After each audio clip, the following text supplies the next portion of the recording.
Picture this: on the blood-soaked battlefield of Kurukshetra, a one-armed warrior sits in meditation, his sword cast aside, choosing spiritual surrender over vengeance. This is the story of Bhurishrava's, whose final moments reveal the deepest truths about honor, Dharma, and the ultimate victory of the soul. The Great War of Kurukshetra wasn't just a battle between cousins.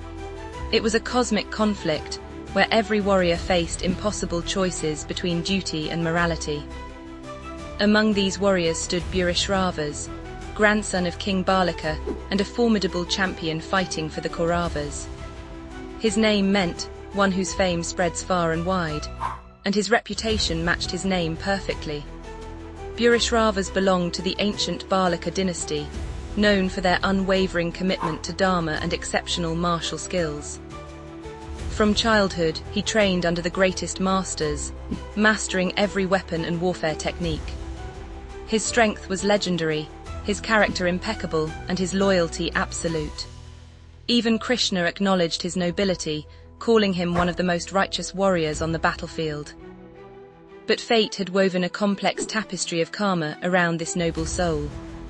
Years before the war, during Draupadi's Swayamvara, Bhurishrava's had witnessed Arjuna's victory through what he considered deception. This planted seeds of resentment that would later bloom into deadly conflict. The threads of destiny were already being spun by forces beyond mortal understanding. On the 14th day of the Great War, as the sun blazed overhead like a cosmic witness, Bhurishrava's encountered Satyaki, the Yadava warrior and Krishna's devoted follower.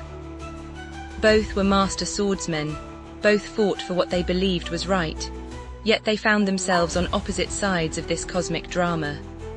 The duel that followed was breathtaking in its intensity.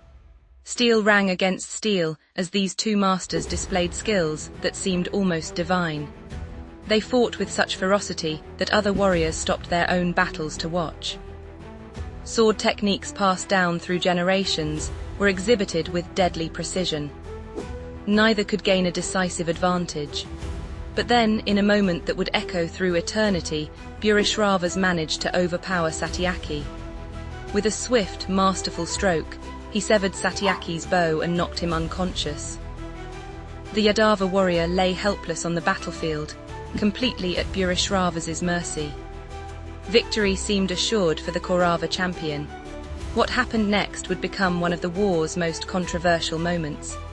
As Bhurishrava's raised his sword to deliver the final blow to the unconscious Satyaki, Arjuna intervened from a distance. Unable to reach them in time, Arjuna did something that violated every code of honorable warfare. He shot an arrow that severed Bhurishrava's right arm. The battlefield fell silent.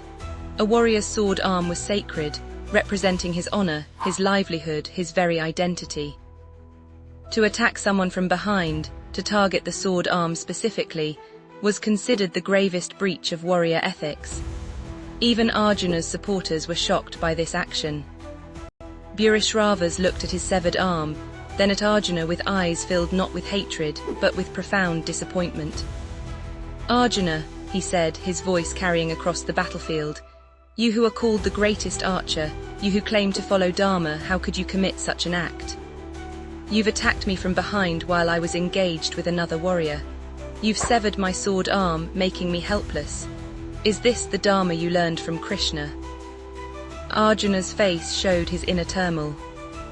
He knew he'd violated the sacred codes of warfare. His justification was that he was protecting his ally, that Satyaki was unconscious and defenseless. But the method he'd chosen cast a shadow over his reputation that would never fully disappear. Krishna, witnessing this exchange, remained silent.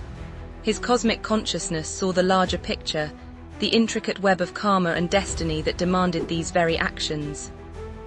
Sometimes, he knew, Dharma required what appeared to be adharmic acts.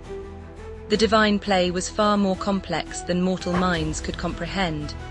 But Bhurishrava's, facing this ultimate test of his character, made a choice that transformed him from a great warrior into a spiritual hero.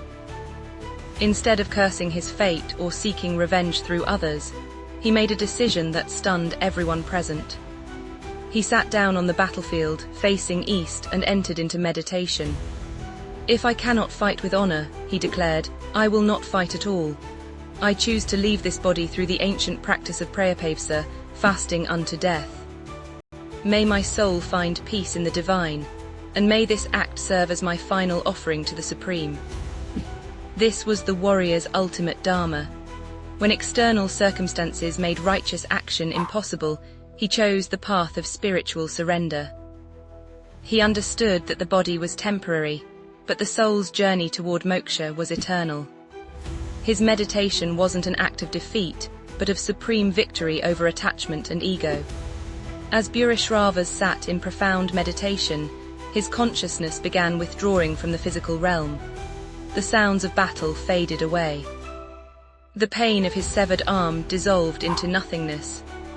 His mind, trained through years of spiritual discipline, focused entirely on the divine presence within. But even in these sacred final moments, controversy followed. Satyaki, having regained consciousness and learned what had transpired, approached the meditating warrior. Driven by anger and perhaps shame at being saved in such a manner, he committed an act that horrified everyone present. He beheaded the defenseless, meditating Burishravas. The battlefield erupted in outrage. Warriors from both sides condemned this act as the most heinous violation of Dharma possible.